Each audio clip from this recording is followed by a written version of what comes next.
Cette adaptation s'inspire du manga, mais propose une histoire alternative où les protagonistes sont français et l'action se déroule en France. Il est vraiment important de garder ce postulat à l'esprit pour apprécier la série live et de dissocier tout lien avec la série animée. La seule chose que cette adaptation reprend est l'utilisation des noms français des personnages et le générique de notre version animée signée Cat Size.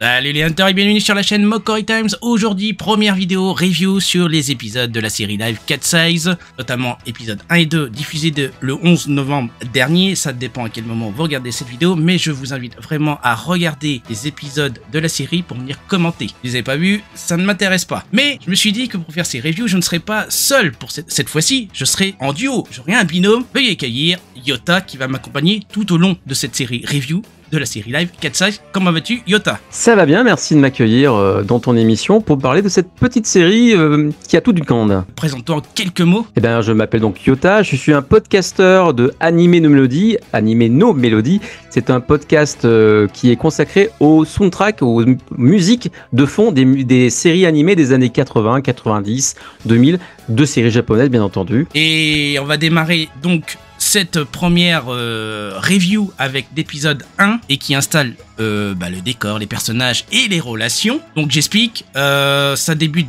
déjà vraiment avec une scène d'anthologie pour moi je trouve sur la Tour Eiffel. Voilà, oui. Faut pas avoir le vertige quand même parce que chapeau bas à Camille Lou et MB14 qui interprètent l'un et l'autre Quentin et Tam Chamad qui se poursuivent sur la Tour Eiffel. Mais qu'as-tu pensé déjà de cette première scène? Déjà on voit oui parce que c'est Tam, on le sait, du coup qui est en train de voler un tableau et du coup on la voit grimper effectivement de manière très agile, facile sur les rampes de la Tour Eiffel, poursuivi par un Quentin joué par un MB14 qui est excellent dans ce rôle-là.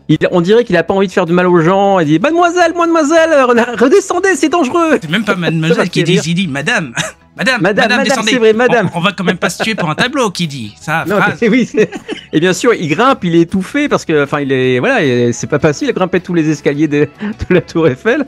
Et il ose même monter un petit peu sur les rampes de la Tour Eiffel aussi, comme Cat Size, comme Tam, puisque Cat Size n'existe pas encore vraiment dans la série. Voilà, mais c'est vraiment. Et voilà, et ça s'arrête effectivement à un moment clé de ce qui se passe autour de cette Tour Eiffel, qui va être pris plus tard. À ce moment-là, c'est le générique de Hansila qui démarre et on revient avec un petit 48 heures plus tôt qui se passe au moment que Tam arrive en France à l'aéroport. Elle file directement à l'appart, sauf que les clés ça fonctionne pas. Et Cilia arrive. Cilia n'est pas très heureuse de revoir Tam parce que elle est partie un peu comme une voleuse. Voilà, je vais pas dire tout l'épisode, mais voilà, c'est comme ça que ça démarre. Mais en général, qu'as-tu pensé de ce premier épisode? Bah écoute, franchement, encore une fois, c'est une origin story. Donc on part sur une base totalement sans référence en réalité, puisqu'elles ne sont pas encore voleuses. Ce sont des jeunes filles plus ou moins, entre guillemets, classiques. C'est assez différent, certes, de ce qu'on a connu de l'animé et du manga, parce que forcément, entre cette origin story et la suite, elles ont évolué dans le fait de vouloir trouver les tableaux de leur père, de trouver les autres tableaux, parce que l'idée, c'est de trouver tous les tableaux pour trouver une carte SD, si je me souviens bien. Ça, c'est à partir de l'épisode 2 qu'on apprend qu'il y a une carte SD cachée dans un des tableaux qui ont été volés. Le rythme est vraiment très bon. Je m'y attendais pas, en fait. Je vous avoue quand même que j'avais une appréhension. Malgré tout ce qu'on a pu dire, on était là pour dire, il faut quand même y croire, tout ça. J'avais quand même une petite appréhension, ce qui est normal avec tout ce qui se passe, avec tout ce qu'on se dit. Mais dès que ça a commencé, c'est-à-dire que la Tour Eiffel, le générique, j'étais dedans. Ce premier épisode, l'élément central, c'est donc Tam reconnaît dans un magazine un tableau de son père exposé durant une exposition. Il y a dans cet épisode l'intervention de Rupert en galerie d'art, qui est interprétée par Ophélia Kolb, Madame Rupert. Mais on va arriver à la fin de cet épisode, cette personne termine mal. Ah oui, plus que mal même. Voilà. Avec une scène où Elodie Fontan, prudence, elle est... Ah, mais en fait, on peut en parler ou pas là? Oui, tu peux. Non, mais en fait, du coup, comme le tableau va disparaître, voilà, donc ils rendent responsable cette personne qui fait partie, on va dire, des méchants de l'histoire, même, enfin, elle fait partie de l'équipe, voilà, les rend responsable de ça, et elle devait donc être ramenée au chef au méchant, grand méchant de l'histoire. Sauf que comme elle était insupportable dans la voiture parce qu'elle avait peur, donc elle criait je veux sortir, j'en ai marre. Et à côté, t'avais Élodie Fontan qui jouait la psychotique. Voilà. Comme je l'appelle. Elle est psychotique à mort, c'est-à-dire les cheveux blancs. Oui. Et puis bam, tiens, moi ça fait pas mal. Tais-toi maintenant. Ça fait du bien. Franchement, cette scène, personnellement, j'ai bien aimé. J'ai bien aimé en fait. J'aime bien le personnage qu'elle a. Elle change un peu de ce qu'elle fait dans les autres films. Sur mon premier ressenti de ces épisodes, elle est vraiment typée manga, badass. Voilà, même passé aux acteurs personnages. Alors déjà pour Cilia, Tam et Alexia, pour moi les trois sœurs, ça match. On sent cette complicité des trois actrices, Camille Lou et Romain et Constance Labbé. On ressent vraiment que c'est des sœurs, malgré qu'il y en a qui reprochent les coiffures de l'une et de l'autre, mais les teintures ça existe les gars. Donc voilà, qu'est-ce que tu pensais de cette justement les trois actrices qui jouent donc les trois sœurs Cat Size? Alors pour Cilia, le personnage est assez bien trouvé. En fait, en réalité, c'est vrai, elle est assez différente de la Cilia que l'on connaît de l'animé et même du manga en fait. Mais parce qu'elle n'est pas encore devenue celle qui va être, on va dire, la chef de groupe en réalité. Il y a la fonceuse, celle qui est dans l'action, qui est plutôt Tam, puis celle qui est techno, qui va aider sur tout ce qui est technologie, c'est Alex. Mais c'est vrai que Cilia, c'est la glamour, et d'ailleurs on le verra dans l'épisode, quand on parlera de l'épisode 2, on retrouve ce glamour que les gens disent on trouve pas le glamour, ça n'existe pas, c'est un personnage tout pourri. Vous allez voir que non, c'est juste qu'en fait elle est sur un mode de pensée différent sur le premier épisode, puisqu'elle est là pour éduquer Alex alors que Tam est parti. Et qu'elle éduquait comme elle pouvait d'ailleurs aussi Tam, mais elle était un peu plus grande, donc un peu plus rebelle forcément. Et elle était adolescente en fait à la mort de leur père, et puis 5 ans plus tard elle est partie. Et donc du coup elle a dû gérer toute seule Alex et devenir une sorte de maman alors qu'elle arrête pas de faire des bêtises, vous verrez dans les épisodes. Il y a souvent une réflexion sur son âge, est-ce que c'est de sa mère? Mais non, je suis sa sœur aînée. Tam, forcément, c'est la fonceuse. Alors, elle est même plutôt énervante parce qu'on dit des fois, tu devrais quand même écouter ta sœur. Mais elle fait le contraire. Et donc, elle en met dans l'embarras tout le monde. Mais c'est Tam, dans l'histoire, qui est quelqu'un qui a une idée en tête et elle ne lâche pas cette idée parce qu'elle veut aller au bout. Elle sait elle pense qu'elle veut. Et pour finir, Alex, par contre, il n'y a pas grand chose à dire encore sur ce premier épisode et même sur le deuxième. On en sait un peu plus sur elle, mais c'est vrai que le personnage n'est pas encore spécialement développé. Elle est forte, elle est à l'écart. Voilà, elle est à l'écart. Parce que les filles veulent la mettre à l'écart, on va dire. Surtout Cilia veut la mettre à l'écart. Surtout Cilia, tout à fait. Voilà. Parce qu'elle veut pas qu'il lui arrive quelque chose compréhensible. Donc ça, c'est les côtés sœurs. Après, le personnage de Quentin Chapuis, qu'as-tu pensé de MB14 dans ce rôle, qui évidemment ne colle pas à celui-là qu'on a vu dans l'animé et dans le manga. Il y a le côté un peu moins idiot, mais il est quand même maladroit. Voilà. Alors qu'as-tu pensé? Maladroit, mais pas aussi forcé quand même maladroit que dans l'animé, encore une fois. C'est de la gentillesse maladroite. Voilà. On rappelle que nous sommes dans une version moderne dans la série. Là, c'est pas ce qu'il y avait dans les années 80. C'est un peu normal qu'ils ont modernisé les personnages. Je te laisse continuer. Et il est rentré dans la police parce que lui aussi a un doute sur la mort du père des chamades. Du coup, c'est pour ça qu'il est entré dans la police. Mais en général, ça va. Le personnage de Quentin est bien interprété par MB14. Mais il porte la barbe. MB14, il a toujours porté la barbe. Voilà. Après, Gwen Asaya, qui est donc une version fusionnée. Enfin, c'est une moderne plutôt du personnage de Odile Asaya, je crois, dans la version française. Pourquoi pas Odile? Parce que je pense que Odile, c'est un nom un peu trop ça faisait trop vieux. Je pense que c'est ça. Lui, il fait quelque chose de moderne. Il y a quand même quelques changements. Mais qui est un peu plus... Voilà. Ah oui, c'est le vrai flic. Attention. C'est pas Julie Lescaut. Il est interprété par Claire Bruna. Que si, un petit peu. Voilà. Donc pour moi, Gwen Asaya, c'est la petite amie actuelle de Quentin Chapuis. Voilà. Et on s'attend évidemment à des frictions au fur et à mesure des épisodes entre Tam et elle, même si est-ce qu'elle va pas avoir un doute aussi envers Tam? Ton avis sur ce personnage? C'est un personnage assez fort, assez moderne aussi, mais on voit que c'est la fille, alors excusez-moi du terme, mais qu'elle a vécu, elle a peut-être 5-6 frères, et on voit qu'elle est plutôt cogneuse, donc elle rentre dedans, quoi. Donc c'est un personnage très très fort qui en même temps, je trouve, ça fait bizarre avec le côté Quentin qui lui est plutôt très gentil, très mielleux, il est pas dans la violence. Donc c'est marrant ce petit... Ces opposés, quoi. Ces opposés qui s'assemblent peut-être pour l'instant encore. Après nous avons, je crois qu'on a fait un peu le tour des personnages, il reste donc Hélène Durieux qui est donc tout simplement la version féminine de Monsieur Durand, qui est la marraine. Alors c'est ce qui est dit dans le dossier de presse, c'est la marraine, celle qui a s'est occupée des sœurs depuis suite à la mort de Michael Hans, parce que c'était une très bonne amie au père des filles chamades. Très riche. Voilà, c'est Carole Bouquet qui interprète le personnage. Voilà, puis après on la revoit un peu plus tard, je crois, au second épisode. Au second épisode. Voilà. Ouais, oui. Qu'as-tu pensé de ce changement de sexe du personnage de Durieux? Bah, Durieux, c'est un personnage assez secondaire. Enfin, quand je dis secondaire, c'est qu'il n'est pas présent tout le temps à l'image. C'est quelqu'un qui a apporté l'argent pour faire plein de trucs. C'est surtout ça dans l'idée. Hein. Il apporte aussi les renseignements. Il apporte aussi quand même beaucoup des renseignements. Parce qu'il a de l'oseille, donc il sait où trouver les renseignements. Donc pour l'instant, le personnage tel qu'il est présenté, c'est plus une sorte de tante proche des sœurs, qui est là aussi pour les aider si besoin mais qui dans, ne savent pas... dans les conflits entre sœurs. Voilà, mais qui ne sait pas encore ce qu'elles ont commencé à faire. Elle n'est pas encore au courant. Côté méchant, je crois qu'on avait parlé déjà de Prudence, Élodie Fontan.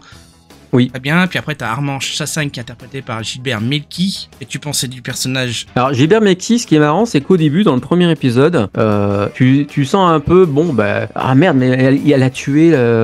Ah, quand même, on voulait prendre des renseignements. Disons qu'il se passe plein de choses avec lui aussi. Et dans le caractère, on voit qu'il est aussi dangereux, au final, que Prudence. Voilà, qui est joué par Olivier Fontan. Bien que Olivier Fontan a un sacré niveau aussi psychotique, encore une fois.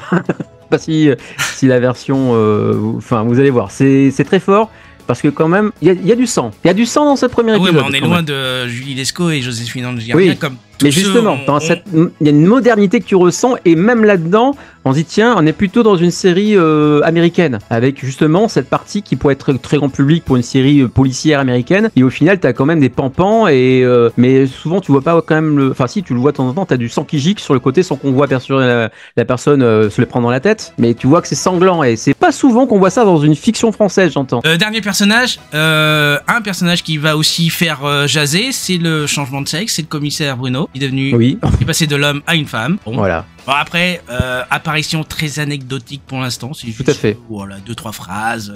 Et voilà, vous en êtes tout terminé quoi. Mais bon. Vous avez à voir ce que ça va donner au fur et à mesure des épisodes. On va parler de la réalisation et la bande son. Réalisation moderne. Alexandre Laurent qui franchement s'inspire de beaucoup de choses comme il a dit dans différentes interviews et là dans la dernière, celle du Parisien, il dit qu'il y a des inspirations du film Snatch.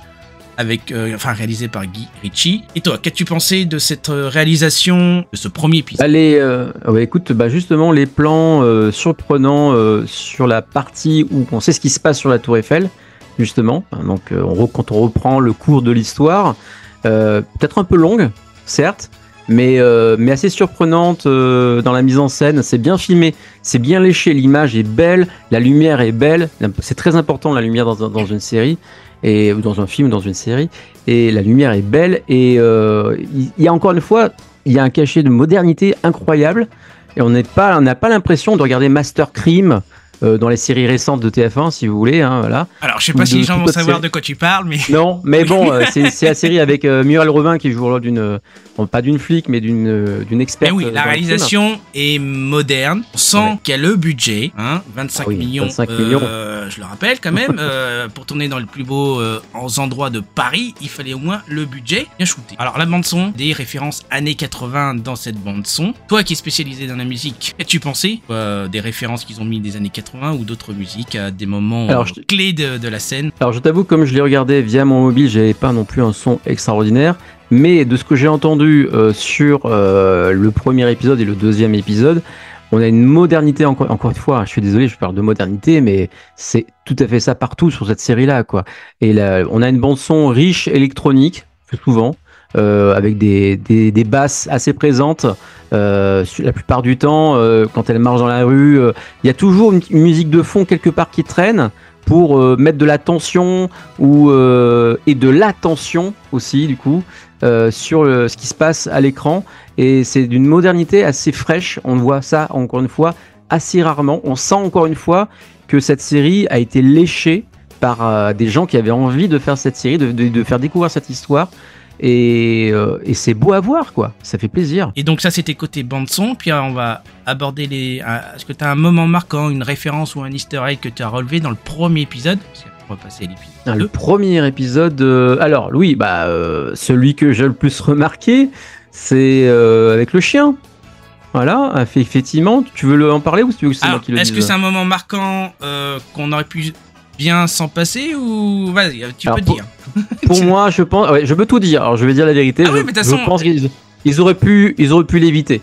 C'est bête, mais... Ouais, ils ont voulu faire à la Nicky Larson et le parfum de Cupidon pour certaines répliques qu'on a eues, notamment le salut les musclés. Et ça, c'est plus dans l'épisode 2. L'épisode 2 Ouais, dans le premier épisode, t'as Nick, c'est ce que j'avais partagé sur mes réseaux. Nick, tu ne crains personne, voilà. Bon, ils ont voulu faire la show, mais ça colle pas, on est bien d'accord que là, c'est totalement une ambiance différente, parce que ça s'appuie sur le manga, l'inspiration. Franchement, ça place, mais j'ai ri sur le coup, quand j'ai entendu la réplique. Bah oui, bien sûr. Et encore, tu l'entends à peine, faut l'entendre. Allez, Nick, allez, Nick, vas-y. Voilà. Bon, tu crains personne, allez. On est d'accord que des fois, après évidemment, ce qu'on dit depuis le début de cette vidéo review, tout n'est pas parfait, mais ça on l'abordera au fur et à mesure des reviews des épisodes. Et si, voilà, les répliques pour une obligation, on va passer tout de suite. L'épisode numéro 2, un certain Thomas Goddard, interprété par Gilles Cohen, de mémoire, très lié au vol des tableaux de leur père. C'est le mot que je cherchais depuis tout à l'heure, mais en fait, il a donné une licence, en fait. Voilà. Donc quoi, c'est bien une œuvre d'art, il a certifié, merci. Voilà, authentifié. Et donc, tout cet épisode se tourne autour de ce personnage, Thomas Goddard, ce faussaire, ce qui authentifie des tableaux volés, où on revoit Armand Chassagne et Prudence dans cet épisode, notamment Prudence qui fait un petit... caniche. J'ai bien aimé. Ce passage, j'ai bien aimé. Franchement, je kiffe le rôle de Élodie Fontan, Prudence. Franchement, elle est psychotique. Elle est psychotique. Franchement, j'adore. Et c'est un contre-emploi de voilà. Parce que beaucoup ils se sont dit, il y a Élodie Fontan. Est-ce qu'il va y avoir un crossover avec Nicky Larson, le film? Oublié, puis c'est pas le but du tout du projet. On revient sur l'épisode où justement Sia a une idée pour essayer de voir si Thomas Goddard a un lien avec la mort de leur père. Ce que j'aime bien, c'est qu'en fait, il y a un double fond dans tout ça. C'est qu'elle amène un tableau pour le faire expertiser. Ouais. Et elle en profite du coup pour chercher, pendant qu'il est ailleurs, des informations dans son ordinateur.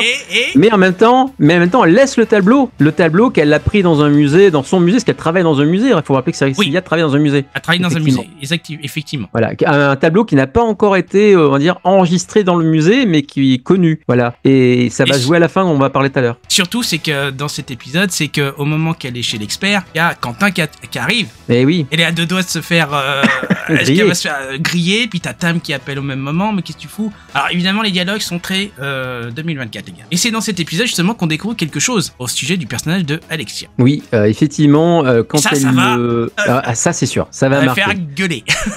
Ah mais oui. Mais pour moi, ça me dérange. C'est sûr, mais ça va plaire à une certaine partie de la population. Donc oui, Alexia est lesbienne. Personnellement, moi, ça me dérange pas. Connaissant Tetsuka Saojo, il a fait un manga qui s'appelle Fakumpo, d'ailleurs, qui ressort prochainement Panini dans une perfect édition. Après, on sait pas vraiment. C'est vraiment un point pas forcément important pour l'histoire pour moi. Toi, est-ce que ça te dérange? Je m'en balance, mais en même temps, je me dis, quand même, dans l'histoire, dans le manga original, elle était, même si c'était un garçon manqué, elle avait quand même, entre guillemets, un petit copain qu'elle reconnaissait pas spécialement, mais qui était quand même un petit copain.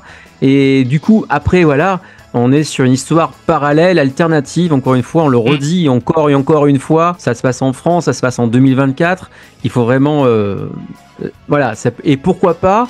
Et en plus, elle est adolescente, jeune adulte, enfin, elle va devenir, elle doit entrer pas dans un lycée, mais dans l'université, je crois, dans l'épisode 2. Ouais, elle cherche à entrer. Ouais, dans cet épisode, et du coup, donc, elle doit avoir 17-18 ans en réalité.